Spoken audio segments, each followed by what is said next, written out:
Me toca estar hoy solo en la mesa. Voy a apagar el móvil, que he dicho antes que lo haría y no lo había hecho todavía. No me presento, pero sí que presento el tema que voy a dar.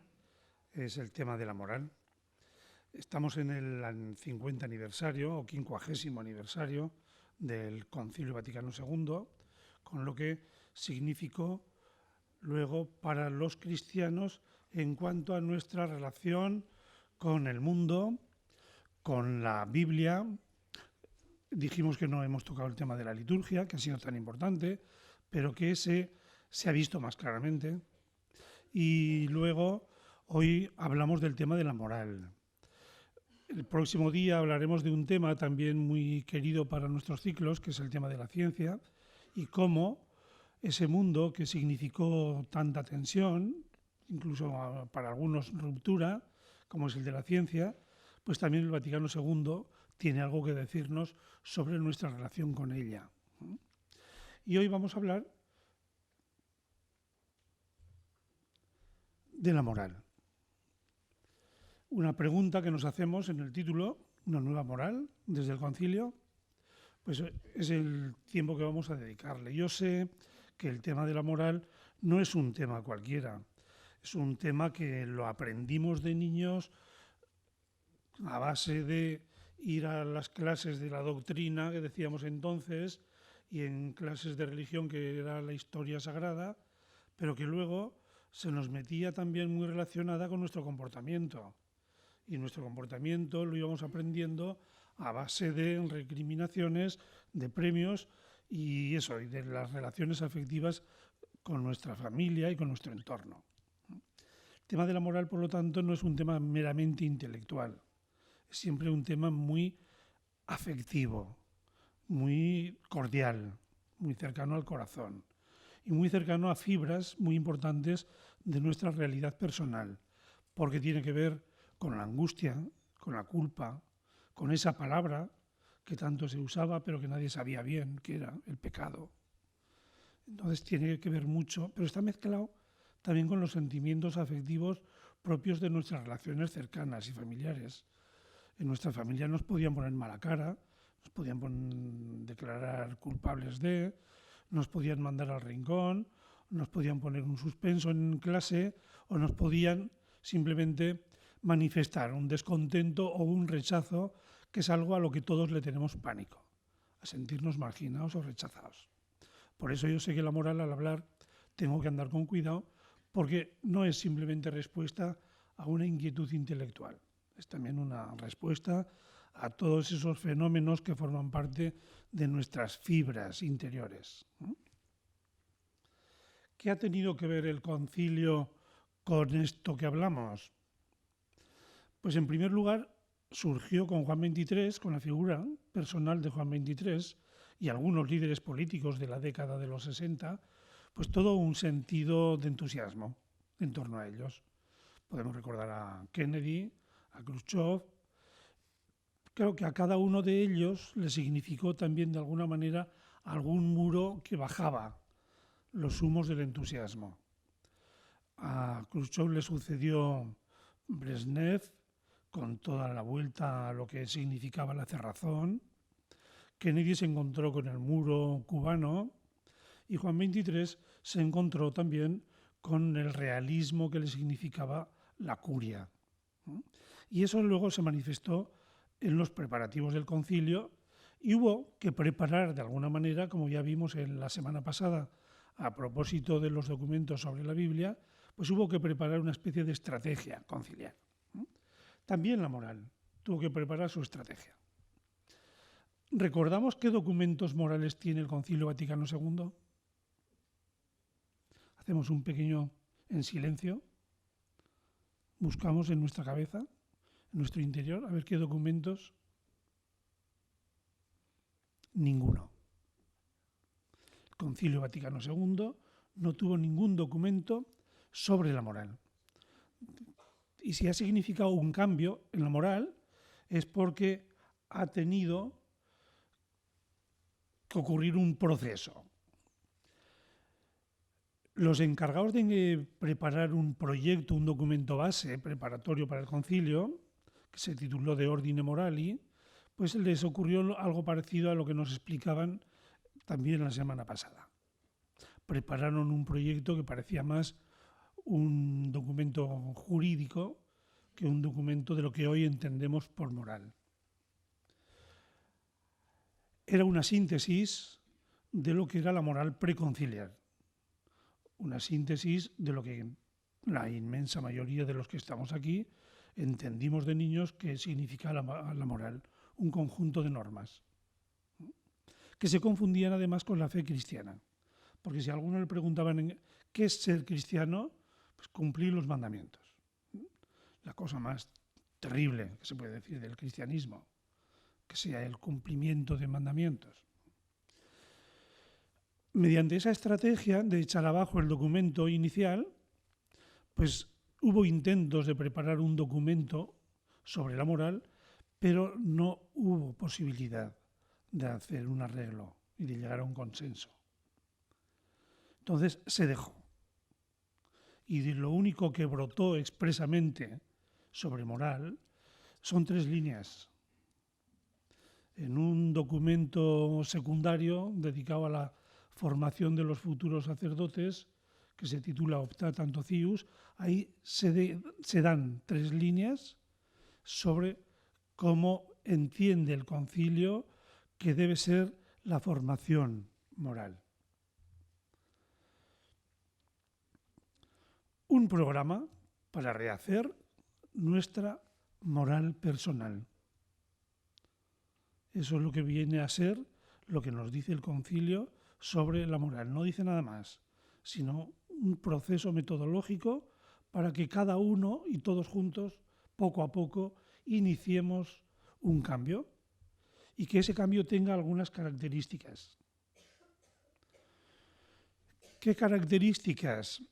Hacer una buena teología moral con carácter serio, que sea sólida, bien fundamentada, pero que sus fundamentos estén arraigados fundamentalmente, originalmente, principalmente en la Biblia. Y que a partir de ahí nos dé a conocer lo que es el sentido o la llamada que todos los creyentes cristianos sentimos y que es una llamada que nos hace Jesús, que es una llamada que nos conduce a tratar de hacer algo por este mundo nuestro. Más o menos es una traducción que hago yo de un lenguaje un tanto clerical que todavía es el que usaba el concilio. Eso está dicho como invitación a que todos iniciemos ese proceso por hacer nosotros, cada uno, algo que sintamos de una manera muy personal y que lo hagamos sobre un fondo, que es el fondo de la Gaudium et Spes, que es el documento de los 4 más importantes del concilio. Pues ahí tenemos ese documento que nos dice cómo debemos sentirnos los cristianos en el mundo de hoy. Y en donde proclama la libertad como autonomía. A eso le dedica todo el capítulo 3. E insiste, al estilo de Pablo en la carta a los Gálatas, insiste en que no le tengamos ningún miedo a la libertad. Es muy importante que recojamos esa invitación a superar el miedo que en los últimos siglos ha sido muy característico del cristianismo, el miedo a la libertad. Porque el miedo a la libertad es el que nos impulsa a aferrarnos y a quedarnos atrapados en un esquema de ley. Si queremos superar el antiguo esquema, debemos romper previamente con los vínculos psicológicos y afectivos que nos conducen a eso. Para poder superar el esquema legal de una moral jurídica, debemos primero sentirnos libres, romper cualquier tipo de miedo a la libertad y entender la moral a partir de ahí. Esto es lo mismo que recogerán luego los obispos españoles en un documento. Como el concilio no tenía ningún documento sobre la moral, entonces hubo que empezar. La Iglesia empezó poco a poco a hacer esto. Si la estrategia conciliar la habían preparado algunos obispos junto con algunos teólogos, pues luego hubo también el interés de que poco a poco se fuera construyendo, se fuera haciendo las bases de una nueva moral. Hubo mucha gente interesada, pero hubo mucha gente que entendió que los cambios que podía significar el concilio era cuestión de manga ancha. Es decir, la misma moral de siempre, el mismo esquema legal, el mismo sentido normativo, quedar siempre atrapados, únicamente que luego eso aplicarlo con manga ancha, que decimos vulgarmente. O sea, eso no entender para nada, porque el concilio lo que quiere es que rompamos nuestros esquemas morales. Quiere hacer una labor, como se dice ahora, deconstructiva, para poder rehacer algo completamente distinto y nuevo. Bueno, uno de esos intentos, claro, los obispos de todo el magisterio en aquellos años estuvo bastante preocupado porque los intentos de una moral nueva podían derivar en lo que ellos tenían un pánico enorme, en el subjetivismo, es decir, en la conciencia, y descansar todo el sentido moral en la conciencia individual de cada uno. Y a eso le han tenido desde la Reforma, desde Trento, ha sido siempre la obsesión. Que frente a los luteranos, que descansan todo su sentido moral en la conciencia, pues que también nosotros pudiéramos caer en eso. Y por eso fueron preparando documentos para que ese temor que ellos tenían no se diera. Pero ellos abren brecha, los obispos españoles, en un documento que es bonito, es muy bonito y que yo recomiendo su lectura. Porque efectivamente es un documento con una buena base bíblica y que luego tiene en cuenta las aperturas, aunque siempre con ese miedo. Pero que es intentar buscar un nuevo sentido de lo que es la moral, pero con algunas precauciones. Le siguió también Juan Pablo II con el documento Veritatis Splendor, el sentido profundo y bello de la verdad. Y que podemos ahí ver alguna cosa interesante, que necesitamos todos estar unidos, que esa especie de, a veces de idolatría o simplemente de admiración por lo que la nueva tecnología y la ciencia nos está diciendo nuevo, sin embargo no puede ocultar algunas cuestiones que son siempre muy importantes, las del corazón y las de la conciencia moral. Y nadie puede eludir esas preguntas fundamentales sobre qué debo hacer o cómo puedo discernir el bien del mal. La respuesta es posible solo gracias al esplendor de la verdad que brilla en lo más íntimo del espíritu humano. Esa última frase es muy importante, porque ya hay allí una clara apertura hacia el sentido de la conciencia interior, profunda, que cada uno somos. Más adelante, tratando ya de ir distinguiendo y de servirnos de distintos instrumentos, pues habla de que también aquí quiero subrayar algunas cosas, las he puesto precisamente en mayúsculas para subrayar algunas de las cosas que nos dice. Entre los muchos servicios que la Iglesia presta a la humanidad, una de ellas es la diaconía de la verdad, es decir, el ministerio en el esfuerzo común que todos hacemos por alcanzar la verdad.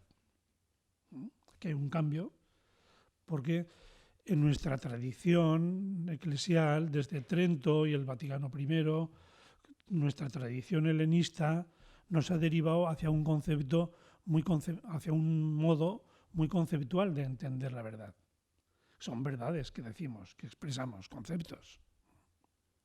Ahora se nos indica un modo muy distinto de alcanzar la verdad. Un esfuerzo común por hacer referencia a una verdad que forma parte de todos y cada uno de los seres humanos. De modo que la verdad no queda solamente a nivel cerebral, intelectual, sino que forma parte de todas las dimensiones de la vida. Que esas verdades son más vitales que conceptuales, y que por lo tanto van acompañándonos y van cambiando con nosotros en el proceso de vivir. Claro que ellos siempre llaman la atención sobre los peligros que ven. Hay formas de racionalidad porque entienden que efectivamente la verdad moral necesita de la racionalidad. Porque la verdad moral no es un dictado que recibimos, sino que es un proceso que vamos descubriendo, ayudaos también con Dios. Pero luego hablaremos un poquitín más al hablar de cómo la estructura que el concilio entenderá que debemos aplicar todos para entender la nueva moral es una estructura no de obediencia a la ley, sino de respuesta a la llamada que recibimos en la vida. Y que los vehículos a través de los cuales nos llega esa llamada, pues son muchos. Son las dimensiones y las fibras más profundas del ser humano, es la naturaleza biológica de la que formamos parte, es la cultura en la que estamos integrados y que durante siglos, y son otras culturas y otras tradiciones como las nuestras, de manera que toda la humanidad estamos en esa búsqueda continua de cuál es la mejor respuesta a lo que intuimos, descubrimos y expresamos como la verdad moral. Separar la fe y la razón, dice, que provoca un alejamiento de la ética respecto de la verdad humana y eso nos hace caer en unos peligros que él describe como utilitarismo y nihilismo. De eso ya después hemos hablado mucho y seguimos hablando cuando vemos en nuestras sociedades plurales los fenómenos que nos ocurren. ¿Qué es entonces la ética? Pues vamos a decirlo así de entrada muy directa. Es la tarea de vivir y de ser humanos. De una forma mucho más bonita lo expresa nuestro poeta Pedro Salinas, cuando en un poema precioso dirigido a su amada le dice lo que quiere de ella, lo mejor de ella. Quiero de ti tu mejor tú. No para poseerlo, sino para admirarlo. Para que ella sea mucho más de lo que es. Y en palabras más filosóficas nos lo dice también Javier Zubiri, sacar lo mejor de nosotros mismos. Eso es la tarea de la ética. O dicho de otra manera, hacernos más nosotros mismos, más humanos, más personas. ¿Y qué es la moral? Antes de ayer en el Heraldo había un artículo en que al hablar también de ética y moral, pues hacía una referencia a Aranguren, creo que incompleta, el autor, y decía que la ética es la teoría del comportamiento y que la moral sería la normativa concreta para guiar el comportamiento. La moral es lo mismo que la ética. La ética es la tarea de hacernos y la moral es la tarea de hacernos. Solo que es un término latino, pero los romanos asumieron todos los contenidos tan ricos que tenía la palabra ética, en el sentido de lo que uno es capaz de hacerse y en el sentido también de lo que uno es capaz de recibir del entorno que le influye, le condiciona, le presiona para tratar de ser y de hacer de él pues lo mejor o lo que más conviene. Por lo tanto, el término latino asume toda esa riqueza del término griego y la ética que es ser y el proceso de hacerse, que lo expresa muy bien el niño pequeño cuando habla de que quiere ser grande. Pues eso es la ética. Claro, que esa comprensión de la ética entonces nos lleva a preguntarnos, no al estilo tradicional, ¿qué debo hacer? Sino más bien ahora la pregunta es, ¿quién debo ser? ¿O quién necesito ser? No hay que olvidar que luego la trayectoria histórica, como digo ahí, de los dos términos, pues ha llevado a que tenga matices distintos. En el año 476, que cae el Imperio Romano y viene todo un proceso de Edad Media, que es la pura arbitrariedad, ahí el gran esfuerzo de la Iglesia fue precisamente civilizar poco a poco, disminuir la barbarie, ¿no? Y en ese proceso de civilización utilizó la moral. Y construyó una moral del orden y una moral que poco a poco intentó ir haciéndose cultura y que poco a poco intentó hacer de esta Europa, como la recibió, pues algo más ordenado y algo como un proyecto que poco a poco fuera construyéndose. Pongo la fecha de 1776 por la Revolución Industrial, por la riqueza de las naciones, me parece mucho más significativa que las revoluciones o americana o francesa, pero significa la Ilustración.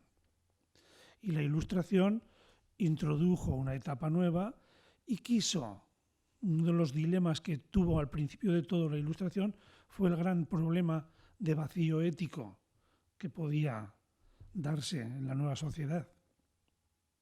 Y por eso los grandes liberales fueron también grandes éticos y se plantearon muy seriamente la cuestión de la ética. Y para ellos la ética tenía que construirse nueva, pura y exclusivamente desde la racionalidad. Y ahí es donde arranca esa diferencia de matiz.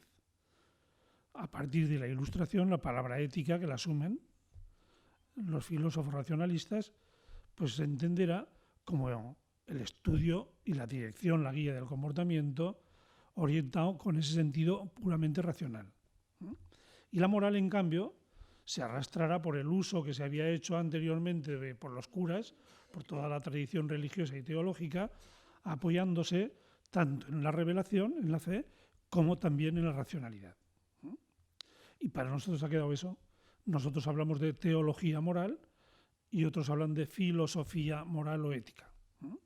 Pero los términos y su contenido en la tradición también de Aranguren es el mismo. ¿Y cuál es la moral del creyente?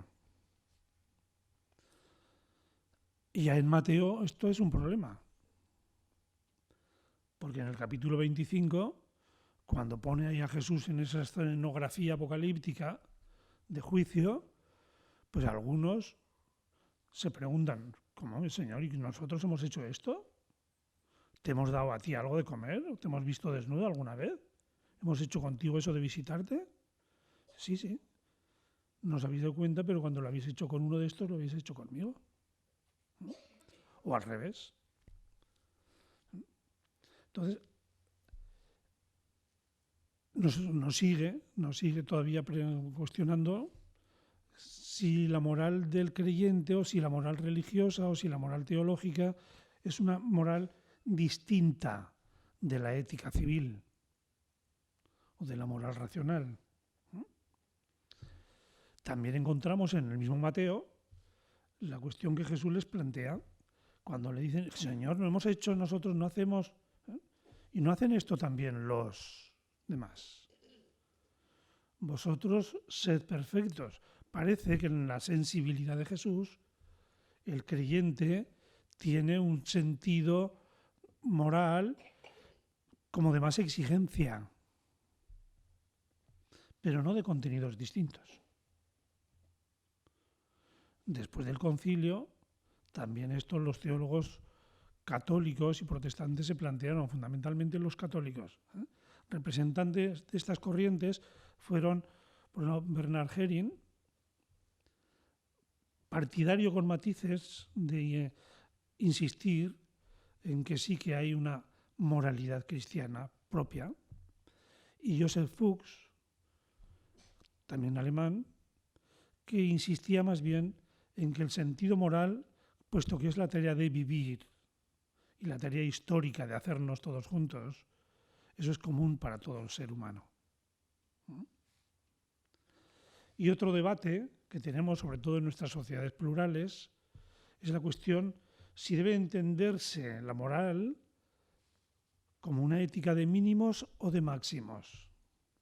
Y si la ética de máximos debe preconizarse como una ética que culturalmente la sociedad la asume para todos, para creyentes y no creyentes.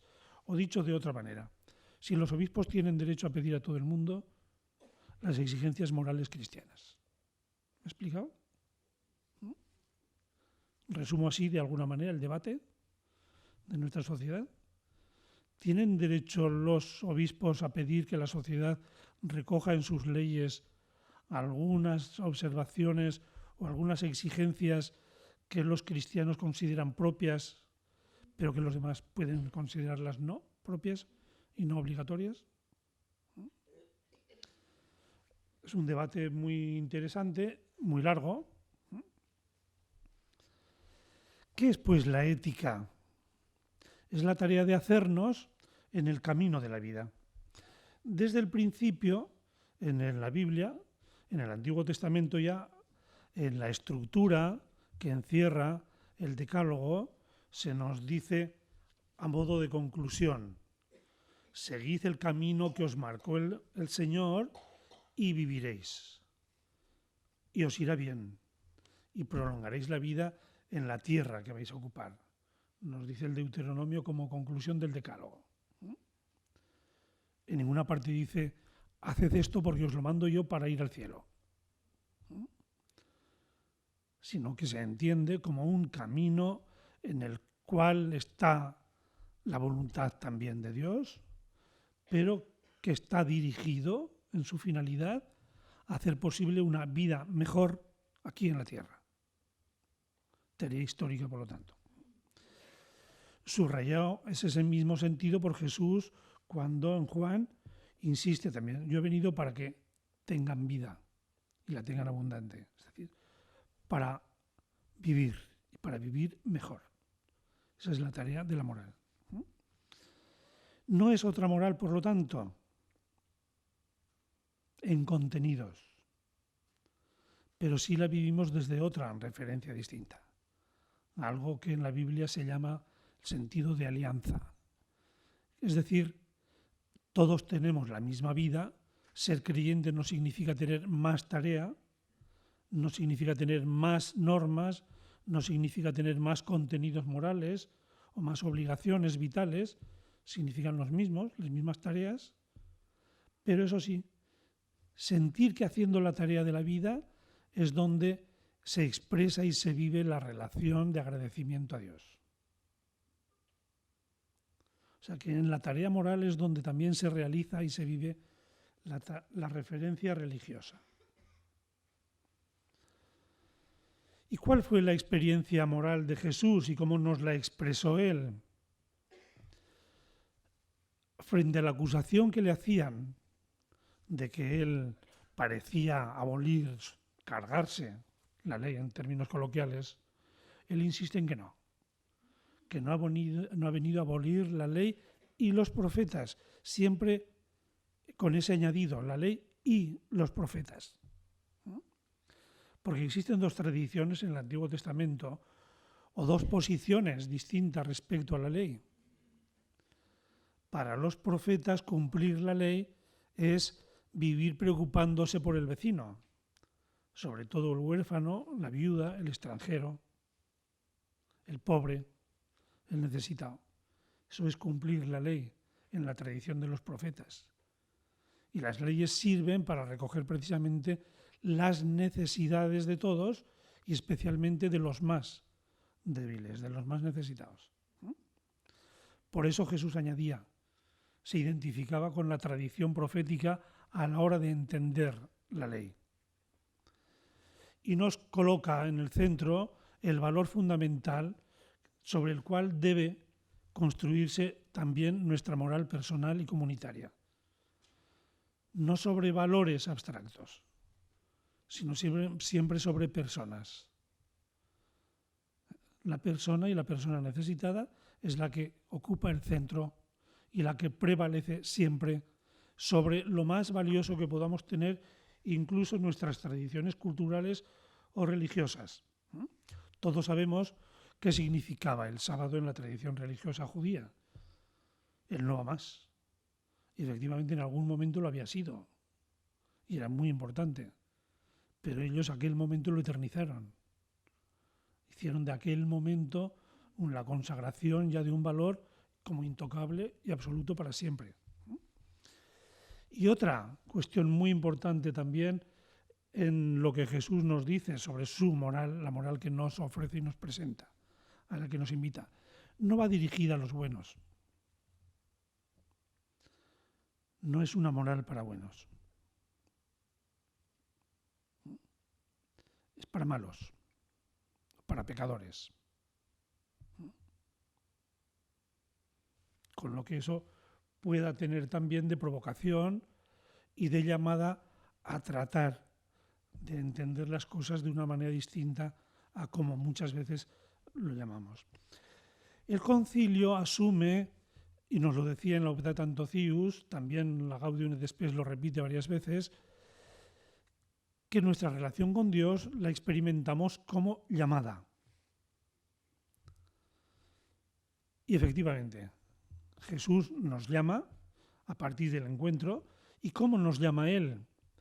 Pues nos llama de muchas maneras, pero una de las llamadas que Él provoca en nosotros es precisamente la fascinación que ejerce como ser humano. Él, precisamente por su realidad personal, es capaz de provocar en nosotros el deseo, el anhelo de ser a su manera, a su estilo. Así ejerce y realiza su llamada. Y de ahí procede inmediatamente la invitación. Ven y sígueme. Si quieres ser genial, como te parece que puedo serlo yo, dirá Jesús, pues deja todo.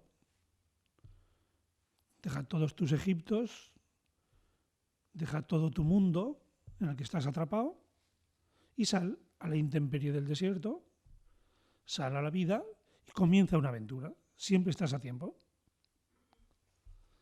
Comienza una nueva realidad y deja que los muertos se entierren entre sí y ahí en Egipto levanten grandes tumbas, grandes monumentos funerarios y se sientan ahí atrapados en ese mundo. Lo vuestro es caminar, seguir siempre adelante a la búsqueda de ese proyecto que cada uno sois. Es una llamada, kaleo, el verbo kaleo, inclesis, una llamada que recibimos a través de todas nuestras fibras profundas, en nuestro interior. Es una llamada que conecta precisamente con lo más íntimo nuestro, con lo más profundo, con aquello que puede confundirse con tantas cosas, pero que en el fondo de todo todos entendemos que es nuestro yo más original.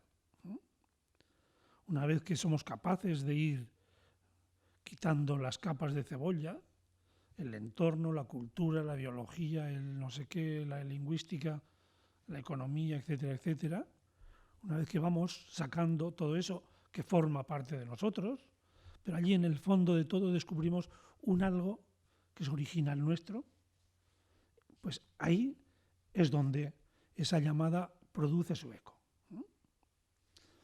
Y va pidiéndonos una respuesta que debemos hacerla en la historia, y que esa historia tiene muchas cuestiones, aunque nosotros siempre estamos llamados a la libertad. Gálatas 5.1 es la llamada a vivir en libertad. Para la libertad nos ha liberado Cristo.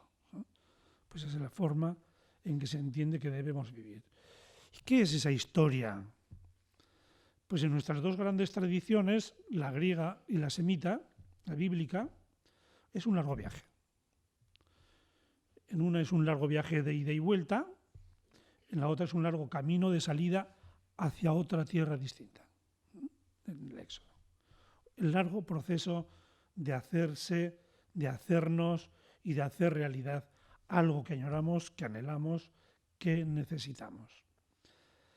En ese proceso, efectivamente, la ley es necesaria, pero la ley como un instrumento al servicio de... Y ahí es donde podemos caer en distintos extremos. Podemos caer en el extremo de anularla, y sin embargo la ley la necesitamos, incluso para la libertad, nos dirá Goethe, el poeta alemán. La ley es fundamental y esencialmente para poder vivir en libertad. Pero su necesidad no es tan agobiante que pueda llevarnos a extremos como el fariseísmo que conocemos por el Evangelio o el fariseísmo nuestro, que en su forma más extrema se ha presentado y se presenta muchísimas veces, está presente continuamente, es la tentación del catolicismo a lo largo de la historia, y que en la forma más extrema se presentó con el jansenismo, pero que todo el siglo XVII y a partir de ahí ha estado muy, muy presente en nuestra tradición católica. ¿Cómo vivieron esto los primeros cristianos? Contraponiendo, el libro de los Hechos nos lo contrapone en dos figuras, la figura de Saulo, fariseo, con todo su sentido de sentirse esclavo, atrapado en la ley, en una interpretación religiosa que pone la ley por encima de Dios mismo, que a Dios lo convierte en un funcionario de la ley. En otra figura, que puede ser la figura de lo que se entendía a sí mismo el pueblo judío salido de Egipto, o que puede ser la figura expresada en la tradición que se inicia con Jesús. Salir de Egipto, experimentar la libertad, es dejar atrás todo aquello que nos atrapa, que nos esclaviza, todas las adicciones que podemos sentir a nivel personal, a nivel cultural, a nivel colectivo, comunitario, etc. Pero salir de ahí y ser libres puede conducirnos al imperio de la ley. La figura del mayordomo, la figura del hijo mayor, del hijo pródigo, de esa parábola, es fabulosa. Porque son libres, tanto el mayordomo que trabaja en una casa, como el hijo mayor que está en la casa de su padre, que es el amo.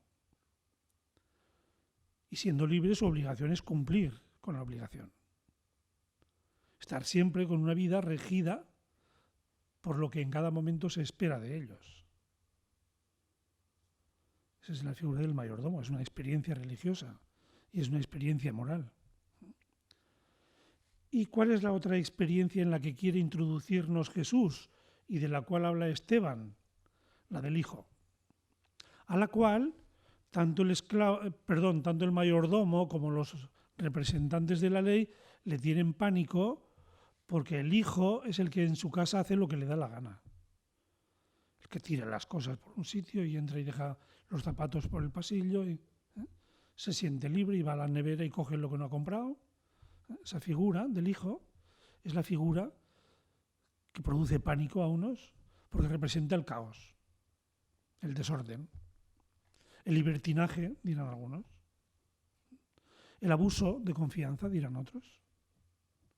Y sin embargo es la invitación que nos hace Jesús a actuar como los hijos actúan en su casa, con plena confianza, con plena libertad, abusando de la confianza y de la libertad, pero sintiéndose hijos.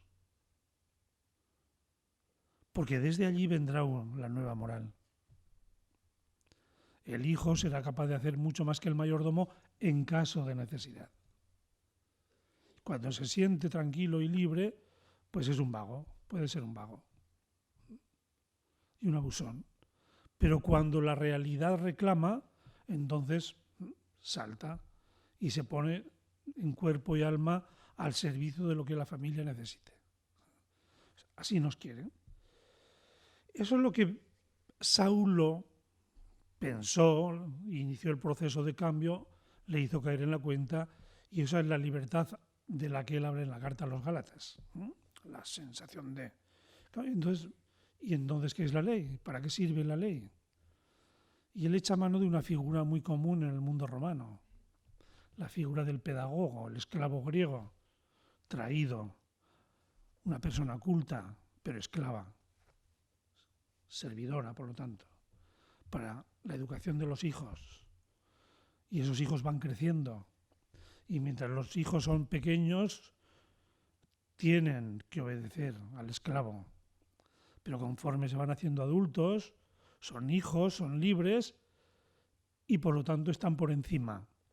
Y pueden consultarle, y va muy bien que consulten al viejo esclavo que se ha hecho mayor, que sigue en la casa y que viene muy bien tenerlo cerca porque es un pozo de sabiduría y de experiencia vital. Entonces viene muy bien, pero luego ellos deciden lo que creen más conveniente, desde su madurez personal, desde su libertad y desde la responsabilidad de ser los señores de la casa. el esclavo, la ley, por lo tanto, es un instrumento que sirve, que ayuda, es muy útil, pero no es el que manda. Este domingo pasado, que esta polémica surgió muy pronto en el cristianismo. Este domingo pasado, la lectura segunda de la carta a los Hebreos terminaba con esa frase: donde hay perdón, ya no hay ofrenda por los pecados. Donde hay amor, ya no es necesaria la justicia. Y la carta a los Hebreos es difícil, pero en un ámbito semita plantea precisamente toda esta polémica. ¿Son necesarios los sacrificios? ¿Es necesario cumplir una serie de cosas para que en justicia? No. El último sacrificio se hizo, a partir de entonces estamos liberados de eso. Es otra cosa. Es lo mismo que plantea Pablo en la carta a los Romanos y la misma cuestión que planteará de otra manera, en términos distintos, en la carta a los Gálatas. Siempre la libertad como experiencia vital o la libertad simplemente como afirmación formal. También muy pronto los cristianos necesitan entender que no solamente sirven las palabras, sino que la moral se convierte en palabra. Esto también es importante que lo subrayemos mucho los católicos, porque nuestra tradición católica, muy próxima al fariseísmo, siempre las obras son muy importantes, el compromiso es muy importante, y junto con las obras y el compromiso, la eficiencia de nuestra acción, los resultados, ¿no? De manera que a veces incluso en los grupos de Cáritas se plantea la cuestión de que Cáritas debería asumir no sé cuántas responsabilidades y no sé cuántas tareas porque no llegamos a todos y hay mucha gente que lo pasa muy mal y habría que... La tarea social desborda. Cáritas tiene la enorme responsabilidad de convertir en palabra, con hechos, una provocación continua. Todos estamos llamados a actuar y ella lo hace no como los curas, insistiendo continuamente, sino con palabras. Hay muchos momentos en que las palabras además no sirven porque están muy devaluadas por el profesionalismo, la rutina, etcétera, etcétera. Entonces son las palabras las que dicen, expresan, convencen. Perdón, las palabras, las obras. Que Jesús mismo nos lo dice. Que vean vuestras buenas obras y glorifiquen a vuestro Padre Dios. Y esa es la mejor palabra también. Jesús es precisamente ese sentido de palabra que fascina, que seduce por la forma humana de ser que tiene Él. En el Imperio Romano, el sentido de justicia ellos lo tenían muy claro. Pero voy a pasar un poco para recordar que nuestra tradición tan legalista, tan normativa, nos viene de los tiempos en que la falta de cultura en el clero trajo muy malas consecuencias. Sigue trayéndolo siempre. Hay quien de los teólogos musulmanes achacan parte del fanatismo al analfabetismo teológico, dicen ellos, del clero musulmán. A nosotros también nos ha ocurrido bastante. Es muy importante la formación seria de nuestra fe, tanto en seglares como en no seglares, para que todos precisamente entendamos bien qué es lo importante, lo profundo, lo serio, lo realmente a tener en cuenta y separarlo de lo demás, ¿no? En la Edad Media se pusieron de práctica los manuales penitenciales, que eran guías, como las guías, me parece que había un vademecum médico, los abogados tienen sus vademecum y en muchas carreras también se han puesto de moda los manuales de consulta técnicos para determinadas cosas y ahí te dan la respuesta adecuada a, ¿no? Entonces, en unas mentalidades y unas sensibilidades que no distinguían muy claramente, ahí les decían, esto es un pecado gordo, por lo tanto, penitencia mayor. Este es un pecado más leve, penitencia menor. Y eso fue estableciendo una relación y sembrando el sentido de justicia que tanto daño nos ha hecho, pero que históricamente fue tan importante y tan positivo en la primera Edad Media. Luego de ahí vendría ya que en las escuelas universitarias primeras se plantearan las cuestiones del derecho, la teología política, cosas muy bonitas que nacieron de ahí, pero que en una parte contribuyeron a nuestra desviación. En el Renacimiento surge también esa tensión entre conciencia y ley. La conciencia que plantea no solo Lutero, que plantea también Tomás Moro, está en el ambiente, Fuenteovejuna, al rey, la honra y la propiedad, como os decía, y la vida, o sea, más no el honor, que es patrimonio del alma y el alma solo es de Dios, ¿no? Pues eso. La conciencia que rige y apela a un sentido de individualidad interior y a lo cual, claro, toda la mentalidad legalista le tiene un pánico tremendo. Por eso Trento reacciona con esa mentalidad y la culminación de este proceso, ya hemos dicho antes, está en el jansenismo. ¿Cómo entender entonces la moral? Con las figuras estas. Pero el concilio nos exhorta, nos anima a retornar a los fundamentos. Porque ahí en los fundamentos originales es donde encontramos los grandes núcleos profundos que nos pueden evitar caer en el fundamentalismo. Es una expresión de Adela Cortina.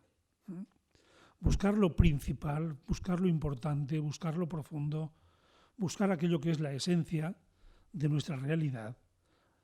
Tornar a los fundamentos es una manera de evitar caer en el fundamentalismo. Pero eso nos requiere un esfuerzo enorme para distinguir muchas cosas. Por ejemplo, para distinguir que la fe es una experiencia gratificante, liberadora, de encuentro con un Dios Padre. Que la moral es una tarea muy exigente, pero es una tarea de obligación moral, es decir, interior, que uno siente la necesidad de hacerlo, pero no porque se lo manden ni se lo impongan. A lo sumo puede venir desde fuera una propuesta que me hace descubrir la necesidad interior de ser así. Pero nunca podemos aceptar desde fuera una imposición de ningún tipo.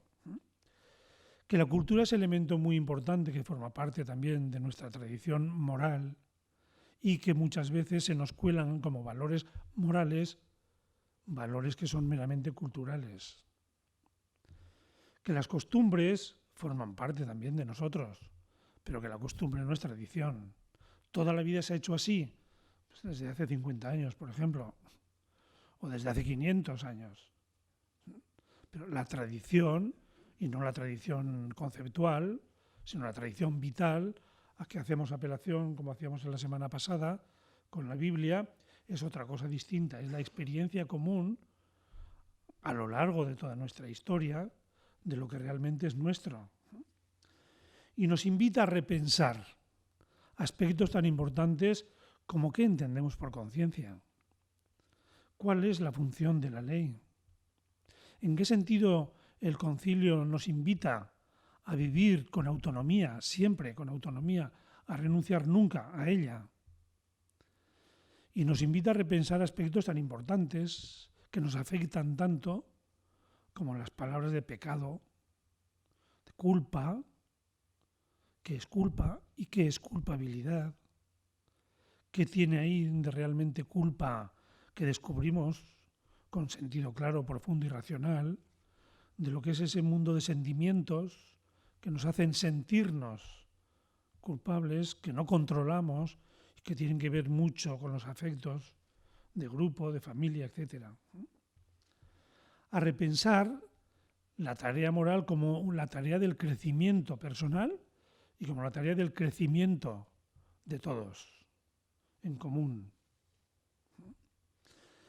Y que la experiencia moral es precisamente una experiencia de trascendencia, porque continuamente nos está pidiendo, invitando a ir más allá de nosotros, a ir más allá de nuestros límites, a ir más allá de nuestro presente, a ir más allá de nuestra experiencia, a ir aún más allá, que requiere alimentarse de esperanza, pero que es continuamente un reto.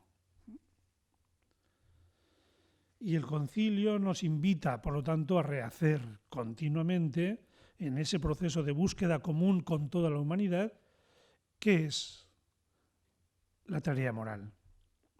Y nos invita a hacerlo junto con las ciencias. En principio con las ciencias humanas, nos decían. Luego ya con todas las ciencias, porque ya sabemos que todas ellas nos ayudan a descubrirnos en lo que somos y en lo que podemos. A marcar proyectos. A no tener ningún problema en integrar elementos de otras culturas, de otras religiones, de otros proyectos éticos y morales. A acompañar siempre a las personas, porque la tarea de la historia es una tarea que hacemos entre todos y ahí necesitamos aceptarnos unos a otros tal como somos, porque es una moral no para perfectos ya, sino para pecadores. Por lo tanto, necesitamos mucha comprensión, necesitamos protección y necesitamos que alguien nos esté invitando continuamente a ir más allá de nosotros mismos. Necesitamos pues construir una nueva ética a nivel personal, que es la tarea que el concilio nos dejó pendientes a todos y cada uno de nosotros, y que sea una ética que recoja las necesidades y aspiraciones humanas. Que sea una ética que valore y proteja y promueva la libertad. Y que sea también una ética que brota de algo que es común a toda la humanidad, pero que nosotros los cristianos lo tenemos como algo muy propio, que es la invitación continua a un amor fraterno o para todos un amor solidario. Pues esta es la ética a la que el concilio nos invita. Muchas gracias.